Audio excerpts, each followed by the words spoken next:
दुनिया में, तो हम क्या खाते हैं वो पहले हम एनालिसिस करते हैं, देखते हैं, रिव्यू करते हैं। हम जो कुछ खाते हैं, हम यानी केवल यहाँ बैठे उन सारी दुनिया के इंसान की बात करते हैं।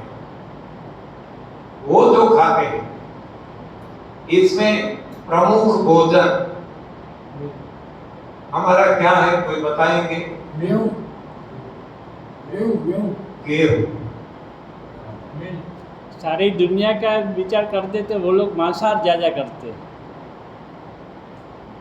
हाँ जी। और कोई?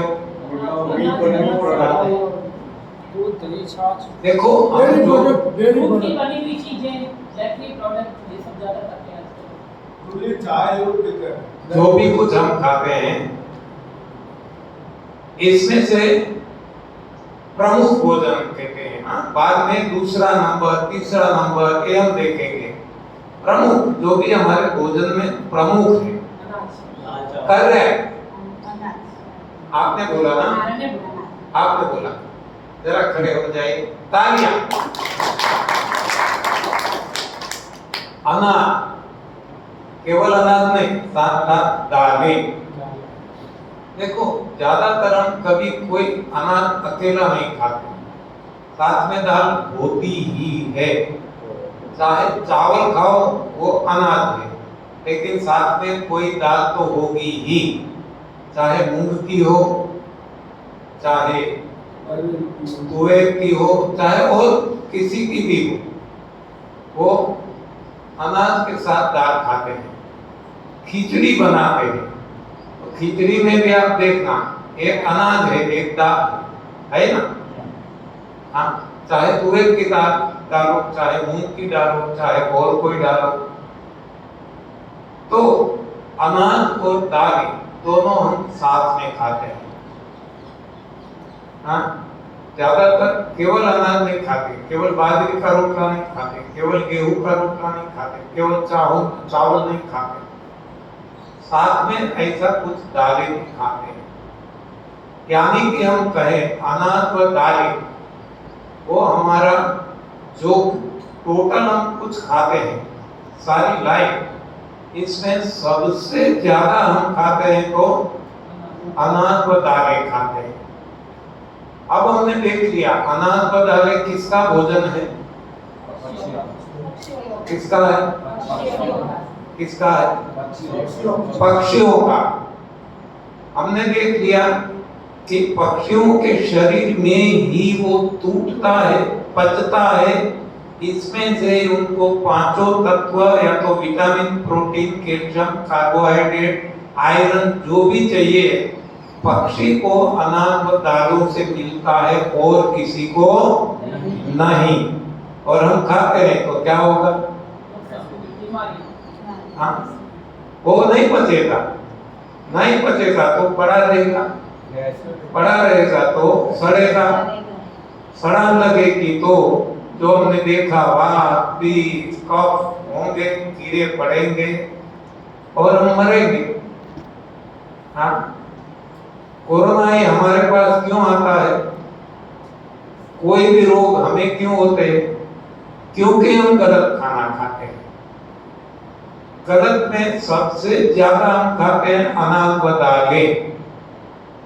तो यदि हमें बीमारी नहीं चाहिए तो अब हमें क्या करना पड़ेगा? सो सिंपल, अनाज व दालें छोड़ देना पड़ेगा। जब तक अनाज व दालें खाते रहेंगे दुनिया की कोई भी ताकत हमें रोगों से मुक्ति नहीं दिला सकती। हाँ, आजकल कहा जाता है मिलेट मिलेट, हाँ, सब कुछ गलत बातें हैं। हाँ, मैं किसी के आलोचना नहीं करता, लेकिन ये जो मेरी मान्यता है, हाँ, मैं आपको बताता। कोई नाराज भी हो जाएगी मुझे पता, लेकिन जो मुझे सच लगा वो बताना मेरी फर्ज है। क्योंकि इसको मैं सत्य का प्रयोग समझता हूं।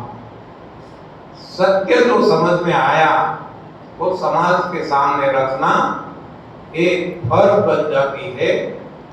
यदि ये फर्ज नहीं निभाता हूं तो मैं गुनहगार बनूंगा। समाज का तो सही, लेकिन भगवान का।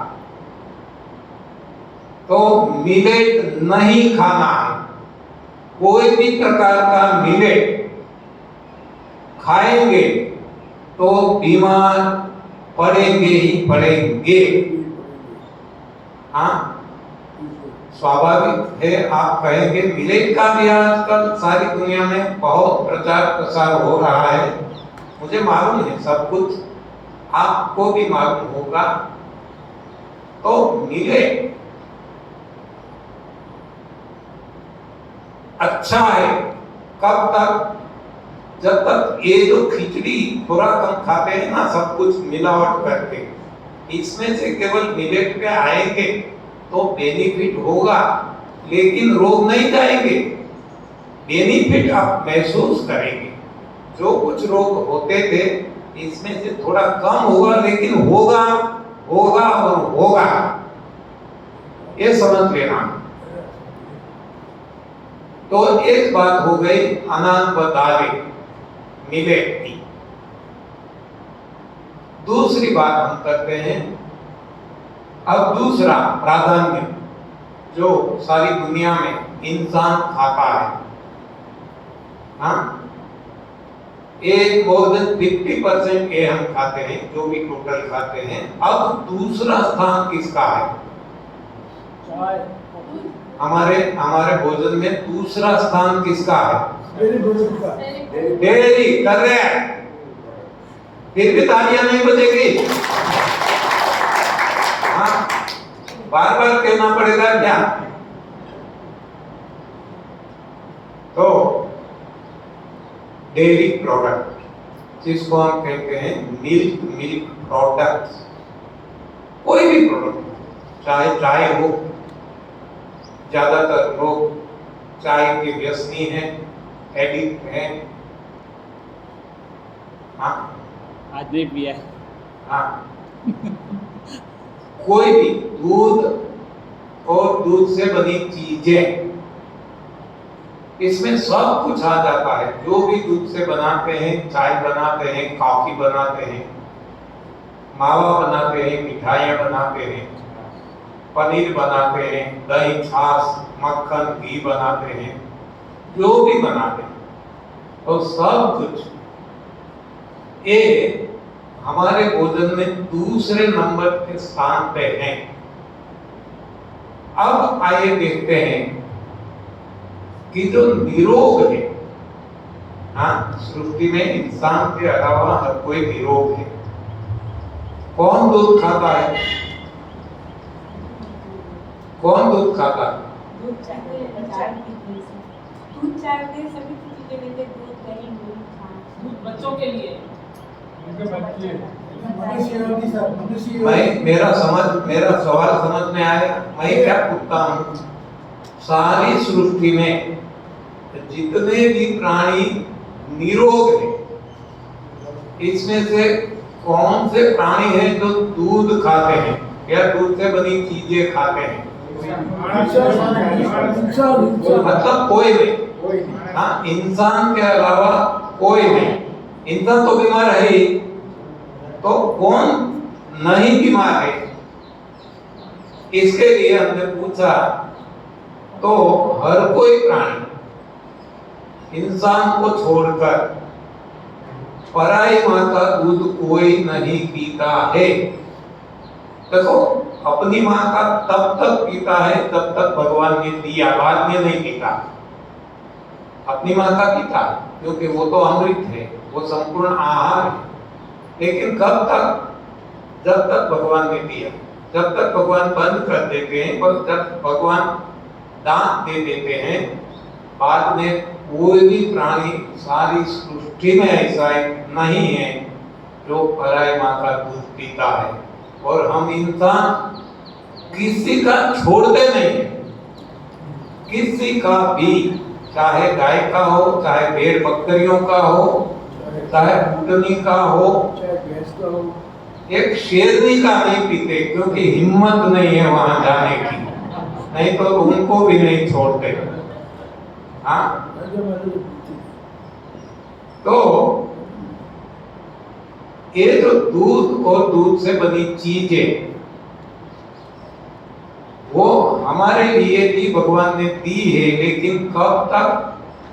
जब तक भगवान ने हमारी माँ को दूध दिया।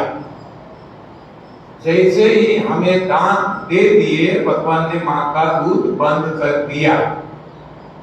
बाद में कोई भी दूध हमारे शरीर में बचता नहीं है, कोई भी, किसी का भी, गाय का क्या, कामधेनु का भी है, वो दूध हमारे लिए नहीं है। हर किसी का दूध अपने अपने बछड़े के लिए है। हाँ, तो ये यदि समझ में आ गया, दूध के बारे में बहुत सारी बातें मैं पहले करता था, एक दो दिन दूध के चर्चा में लगाता था, क्योंकि ऐसा वक्त था, शुरुआत थी एनडीएस की, और शिविर भी हमारे 11 दिन 12 दिन के लगते थे। तब ये दूध के बारे में ज्यादा बोलना पड़ता था, क्योंकि मन में दूध की इतनी इम्पोर्टेंस ये मेडिकल साइंस ने और मैन मेड साइंस ने रख दी है, इतने भूत डाल दिए हैं कि उसको हटाना वो ज्यादा कष्ट लेना पड़ता था। लेकिन आजकल वो आसान हो चुका है, लोग समझ जाते हैं, इशारों में ज्यादा कहना नहीं पड़ता, और परिणाम है। हाँ, दूसरा ये है कि हमने प्रयोग नहीं किया, लेकिन हमारे आसपास में किसी ने प्रयोग किया है, उनका सभी का परिणाम। YouTube चैनल पे मैंने आपको बताया 2500 से ज्यादा वीडियोस है, सभी का एक अनुभव है, परिणाम है। इसलिए अब ज्यादा नहीं कहना पड़ता। अब इसमें इतना काफी है कि सारी सृष्टि की रचना भगवान ने की, हमारे देह की रचना भी भगवान ने की, हमारे लिए भोजन की रचना भी भगवान ने की, भोजन भी भगवान ही पचाते हैं।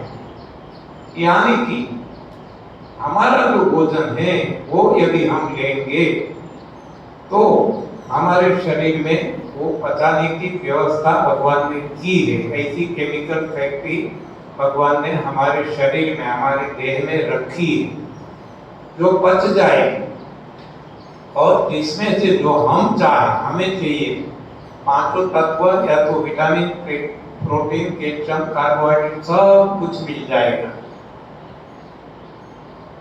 तो आज हम अनाज व दालें भी खाते हैं, जो पक्षियों का आहार है। हम दूध से बनी चीजें भी खाते हैं, जो किसी का आहार नहीं है, कोई भी नहीं खाते।